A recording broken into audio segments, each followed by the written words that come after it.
alam nyo ba, tumatakbo pa lamang po si dating Pangulong Duterte noong 2016.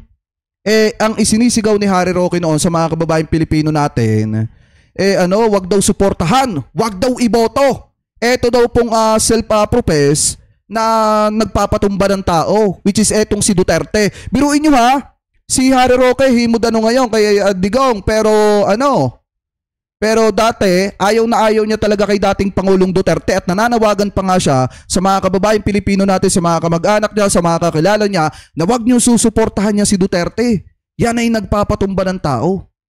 Tapos ngayon mga kababayan, kung titingnan nyo, himod di ba? Ano ba, ito i-play po natin. I want you to go out and vote and not just vote against it, but convince your neighbors and friends that because the right to life is the most important of them all, please do not vote for this murderer, this self-professed murderer. Biruin nyo ha, ang sinasabi niya dito, tatagalugin ko na lang, sabihan nyo yung mga kakilala nyo, mga kaibigan nyo, mga kamag-anak nyo, na wag suportahan etong self-professed murderer, which is etong si Duterte. Tapos ngayon, kung makapagbitaw ng salita na laging pabor kay Duterte, akala mo naman, from the start, sinuportahan po niya si Duterte. Kaya lang naman siya mga kababayan, kumabigbigla kay Digong kasi nga, kinuha siyang spokesperson ng dating administrasyon. Pero kung hindi naman niya kinuhang spokesperson mga kababayan at hindi naging kaalyado yan ni dating Pangulong Duterte, hindi naman yan kakabig sa mga Duterte. Never niyang ipagtatanggol etong si Digong. Kasi nga, tingnan niyo mabuti ha, ayaw na ayaw ni Harry Roque sa isang tao na nagpapatumba ng tao at ayaw na ayaw ni Harry Roque ng taong nananapak ng karapatang pantao. Pero ngayon nilulunok niya yung pride niyang yun. Nilulunok niya yung mga sinabi niya noon about kay Duterte kasi nga yung taong ipinagtatanggol niya at gusto niyang ipagtanggol ngayon yung taong kinagagalitan niya noon. Kasi nga lumalabag sa karapatang pantao ng mga kababayang Pilipino natin. Kaya nga iba talaga yung nagagawa ng talaga yung nagagawa ng ganun. Kasi kaya mong lunukin yung pride at pananaw mo, kaya mong kainin yung pride mo, at kaya mong lunukin yung ikinagagalit mo doon sa isang tao, basta maging kaalyado mo lang. Kahit mali na, okay, susuporta ka lang. Diba? Kita nyo, nanawagan siya sa mga tao noon, huwag nyo susuportahan yan. Ano yan? Nagpapatumbay ng mga kababayang Pilipino natin. Sabihan nyo yung mga kamag-anak nyo. Tapos ngayon, pinagtatanggol mo yung taong pinakaayaw mo.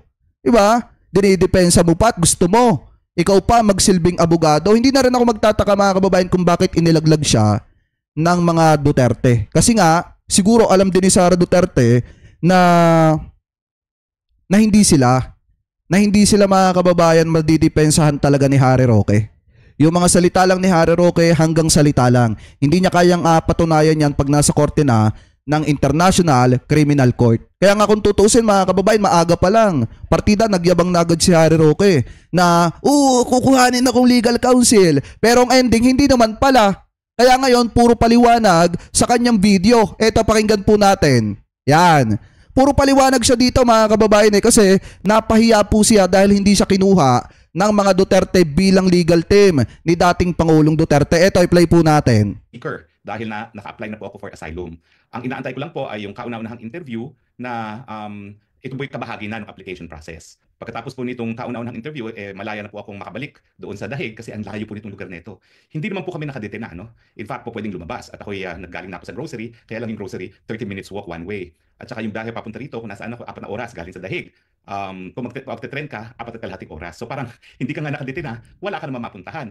Meron pa kasing ang dami ang stages na ginagawa rito, yung initial registration, yung fingerprinting and interview sa police, tapos medical, at saka yung first interview. Tapos sa first interview, pwede ka nang umalis at text ka na lang nila kung saan yung final interview mo at hindi na dito sa malayong lugar. Yung mga walang pera, ilalagay sila sa ibang facility, no? Pero hindi na po rito kasi ito talaga is only for the application stage. Pero ngayon po, dahil ako aplikante na, meron na akong non-refuma, karapatan sa non-refuma. Ibig sabihin, hindi na ako po pwedeng mapabalik dun sa bansa na aking inalisan dahil sa aking political persecution at yan po ay bansang Pilipinas. Alam niyo po, bukod sa sinabi ni BP Sara na kailangan ayusin ko muna ito para makakonsentrate rin ako, no, dun sa pagdepensa sa presidente, pero hindi pa po sigurado, nakasama ko ha, lilinawin ko lang po yan. Sabi lang niya, sige ayusin mo yung asylum mo, no. Yung mere fact na nag-apply ako, yan yung nagbigay sa akin ng karapatan na hindi na ako po pwedeng mapabalik sa Pilipinas. Ah, Maski pa kumuha sila ng warrant of arrest, maski pa sila mag-file ng extradition, malinaw po yan dahil ito po ay matter of convention rights. Nakasulat po talaga yung non-refoulement. oo, hindi, nagkwentong barbero na hindi, isinare ko lang. Yan yung pinaka-importante karapatan ng asylum seekers, hindi mapabalik dun sa lugar na kung sa nila nanggaling. Natural, kasi pag ako pinabalik dyan, kukulong ako na unavailable sa isang kaso na human trafficking na walang ebidensya. Ulitin ko po, ebidensya lang nila. Unang-una, sinamahan ko si Draong sa Pagcor. Pangalawa, yung pangalan ko nasa isang papel na legal daw ako. Pangatlo, yung aking dating assistant nakitira doon. Ang kailangan nilang pruwebahan sa syndicated trafficking na ako may recruit. Ang purpose ko ay para pagsamantalahan ng kanilang labor, no? Pangatlo, ginamit ko ng pananakot o kaya naman intimidation, no?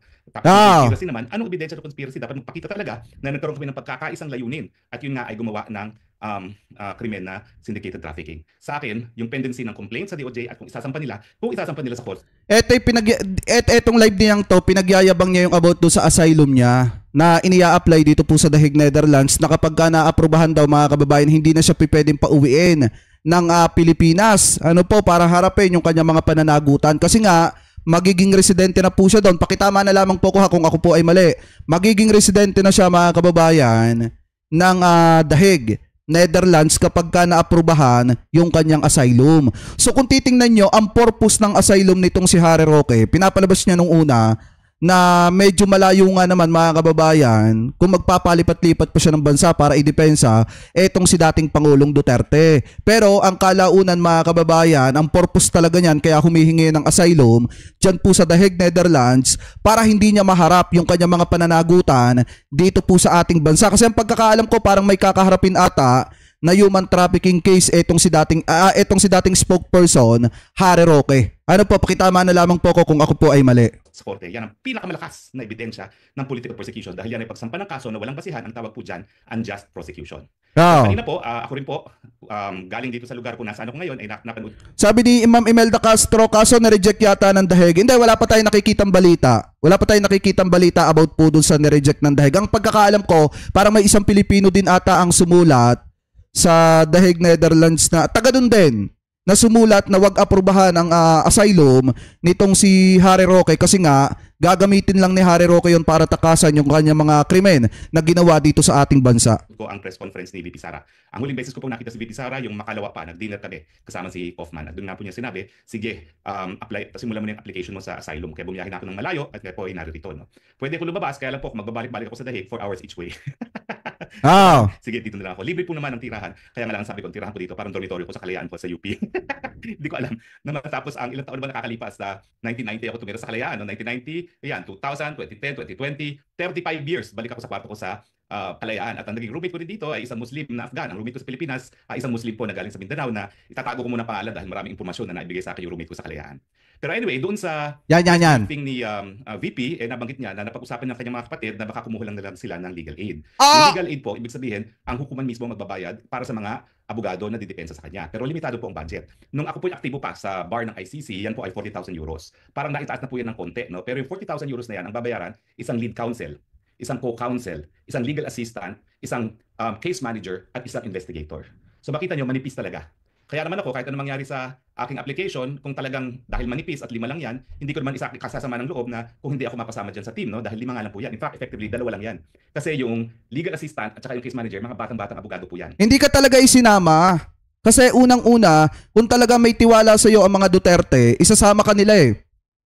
Dahil naandyadyang ka na. Hindi, sa totoo lang mga kababayan kung talagang may tiwala ang mga Duterte dito kay Harry Roque, isasama siya.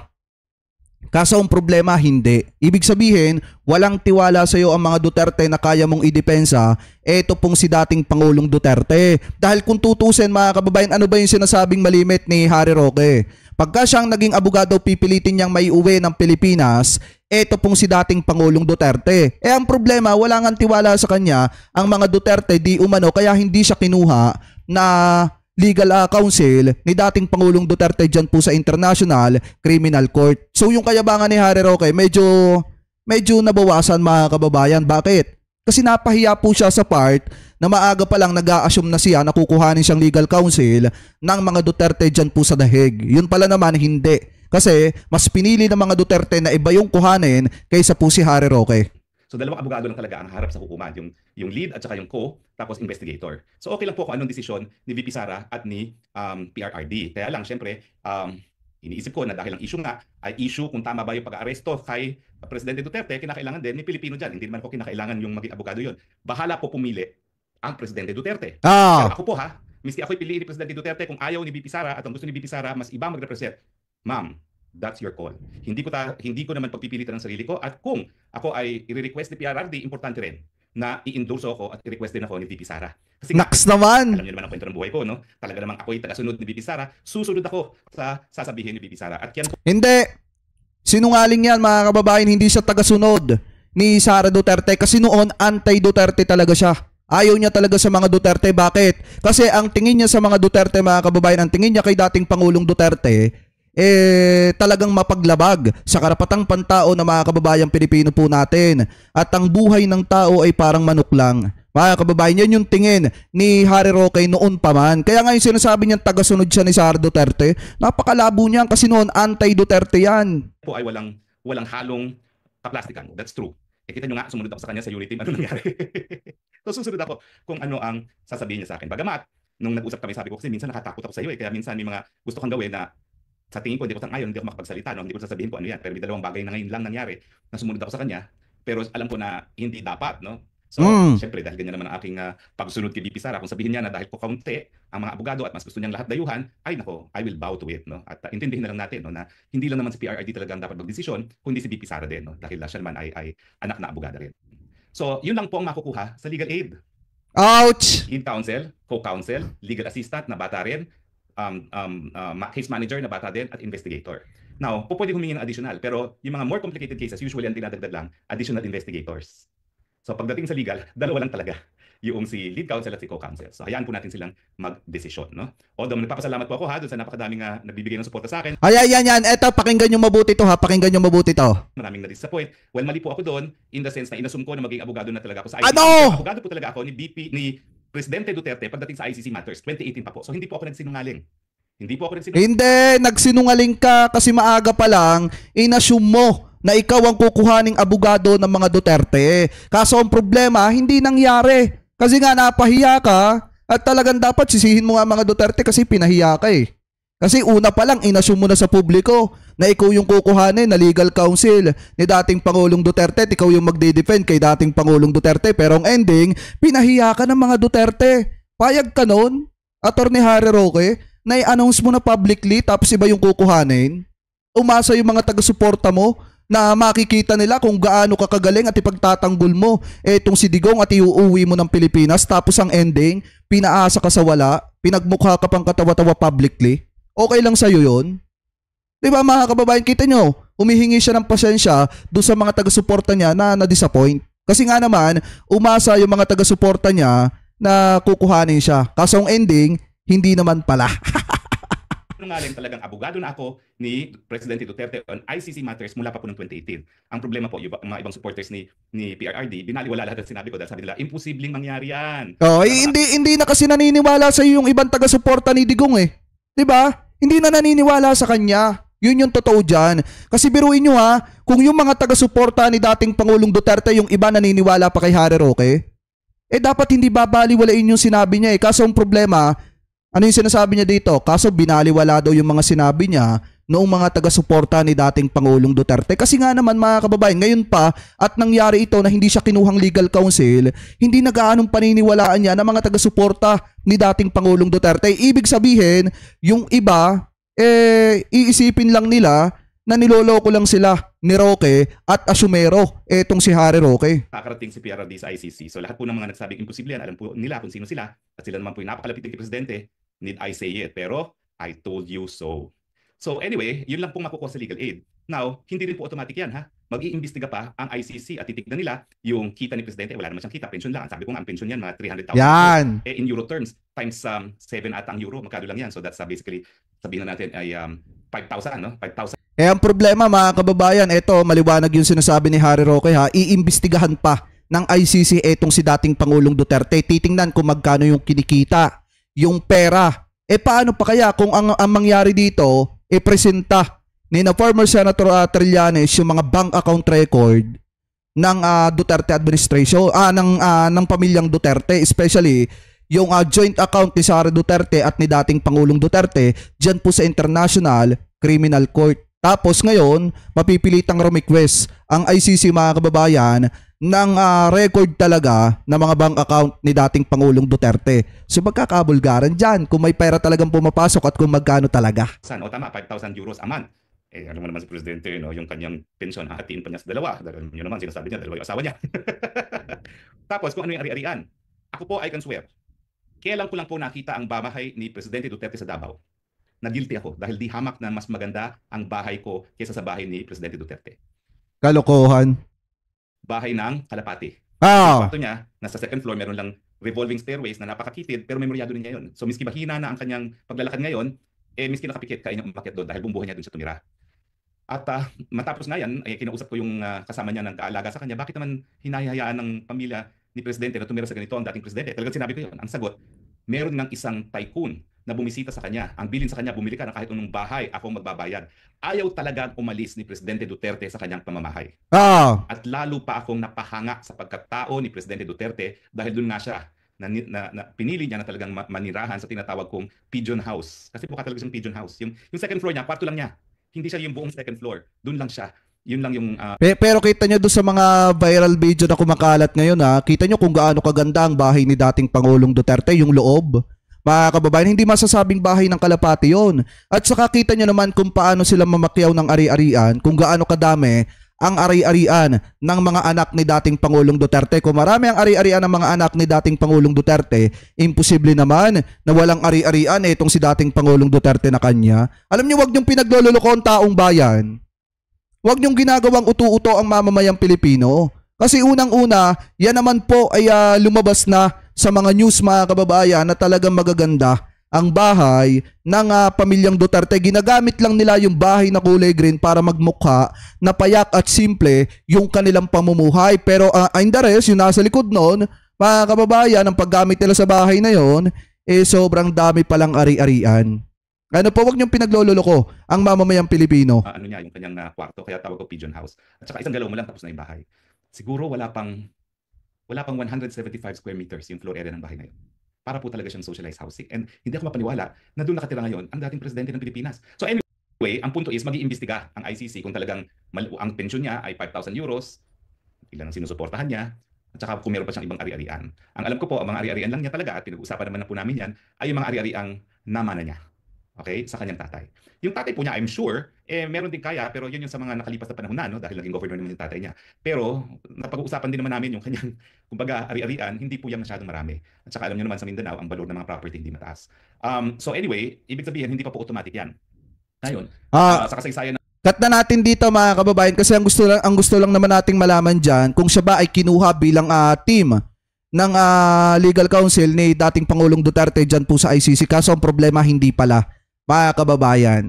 Hindi pala, sa madalit salita, yung inassume ni Harry Roque nung nakaraang araw, wala po palang katotohanan yon na siya ang magiging legal counsel ni dating Pangulong Duterte. Sa madalit salita, tinabla siya ng mga Duterte, mga kababayan, at inilaglag. Siguro, mga kababayan, baka nararamdaman di umano ni Sara Duterte na medyo nagiging pabigat na itong si Atty. Harry Roque, kaya siguro inilaglag. Hindi, iyan ang personal opinion ko dyan, mga kababayan.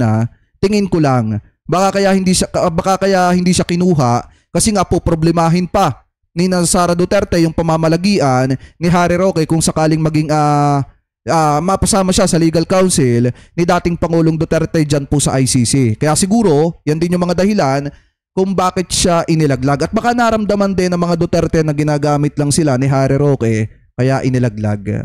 Yan ang tingin ko dyan, mga kababayan. So ngayon, punta naman po tayo dito sa isa pang topic. Yan. Sa dami ng kahambugan.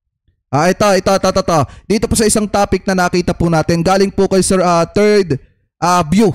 Ayan, View Zero. Kanya po yan, hindi po yan natin. Gagawan lamang po natin ng reaction video. Ito, i-play po natin, mga kababayan. Ang ganda kasi nito. Maganda to. Sa dami ng kahambugan at kayabangan na pinagsasasabi nitong si Harry Roque, na kesyo mapapauwi daw niya si Digong ng Pilipinas nang walang kasalanan. In the end, ilalaglag lang pala siya ng mga Duterte at hindi naman pala siya kukunin na abogado Nagyayabang pa siya na siya ay registered counsel dyan sa ICC. Mas madali nga naman para sa mga Duterte na kunin siya dahil acknowledged na siya na counsel. Pwede siyang tumayong abogado dyan sa ICC pero hindi pa rin siya kinuha. Isa lang ibig sabihin yan, walang tiwala ang mga Duterte kay Harry Roque. Walang tiwala ang mga Duterte sa kakayanan nitong si Harry Roque kaya hindi siya kinuha bilang legal counsel ng mga Duterte. Kasi sa totoo lang mga kababayan, kung talaga may tiwala dyan ang mga Duterte, kukunin yan eh. Gagawin niyang isa sa mga legal counsel ni dating Pangulong Duterte dyan sa ICC. Kaso ang problema, hindi. Ibig sabihin, hindi pa satisfied ang mga Duterte sa galing nitong si Harry Roque. Anong ibig sabihin yan? Hindi sila nagagalingan sa'yo, Harry Roque. Wala silang tiwala sa'yo. Wala silang believe sa'yo. Ouch! Hindi sila naniniwala na kaya mong ipanalo ang kaso nila. Or, in simple terms, you're just not good enough. Hindi ka magaling para sa kanila. Kasi kung talagang magaling ka, kahit ano pa ang maging hadlang, kahit ano pa ang maging dahilan, kukunin at kukunin ka kung talagang sa paniwala ng mga Duterte ay magaling ka at makakatulong ka sa kaso nila. Pero sa taas ng lipad mo na isa kang magaling na abogado, sa kahambugan mo, lumagpak ka din ng pagkalakas-lakas. Oo. Hindi ka naman pala kukuning abogado pagkatapos mo magyabang ng magyabang at pumunta ka pa dyan sa The Hague para bisitahin sila. So sana ngayon magising ka na hindi sila naniniwala sa'yo. Kaya yung ginagawa mong pagtatanggol sa mga yan, itigil mo na. Totoo nga naman mga kababayan. Kasi biruin nyo sa pagkataas-taas ng lipad nitong si Harry Roque, may pagyabang-yabang pa siya doon sa The Hague, Netherlands. Ang ending mga kababayan, hindi naman pala siya kukuning legal counsel.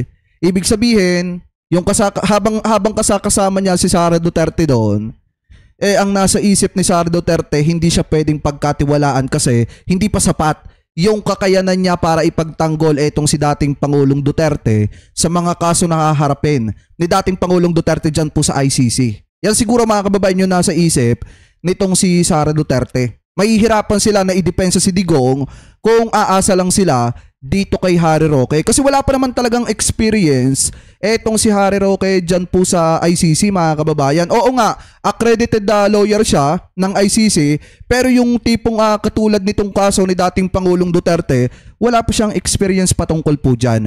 Ano po ngayon, ipagpatuloy pa natin. Bumalik ka na sa dati mong ginagawa bilang isang totoong human rights lawyer. Totoo! Noong panahon na matino ka pa. Noong panahon na naniniwala pa yung mga tao sa'yo.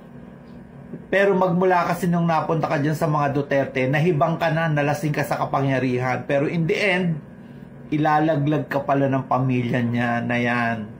Wala ka nang Totoo naman mga kababayan, napakatino ni Harry Roque ng mga panahon na abogado siya ng human rights. Napakatino niyan. Kaya nga ayaw niya kay Duterte.